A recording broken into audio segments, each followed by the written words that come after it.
पर्दैछु ल साथीहरु हेर्नुस् कोपिला राईसँग के छैन क्षमता आलु चप बनाउने क्यापेसिटी छ हरेक कुरा खानाहरु मिठो मिठो पकाउँछु अलिकति एउटा इंग्लिश बोल्न अलिकति अलिकति चाहिँ म टिचर भए पनि अलिकति इंग्लिशमा चाहिँ म म्याथमा चाहिँ अलिक कमजोर छु भने चाहिँ किन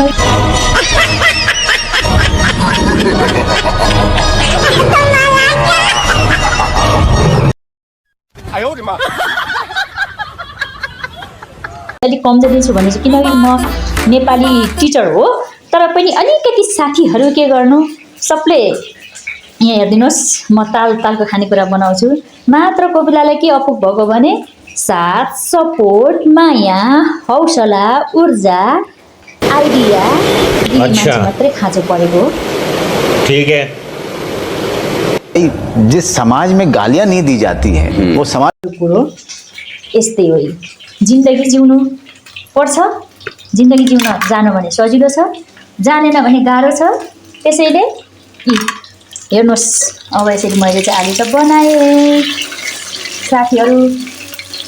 के छैन कोपिला राईसँग क्षमता तपाईहरु भन्नुहुन्छ होला नि मैले भिडियो हालेको भरमा तपाईहरु भन्नुहुन्छ होला नि कोपिला यस्तो त्यस्तो छुच्ची धेरै बोल्ने भन्नुहुन्छ होला मान्छे नि कस्तो हुन्छ भने छुच्ची बन्नलाई पनि धेरै कुराहरुले गर्दाखेरि उलाई म्याटर गर्छ क्या बुझ्नुभयो त्यही भएर छुच्ची मात्र नभन्नुस्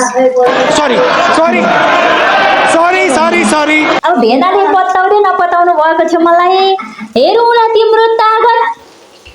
हेरौँ न तिम्रो के हैन के छ भेनाले मलाई के भन्नु थियो भेनाले मलाई के भन्नु भएको थियो भेनाले के भन्नु थियो मलाई भने साथीहरु हेरौँ ल कस्तो चाहिँ बनाउँदै रहेछ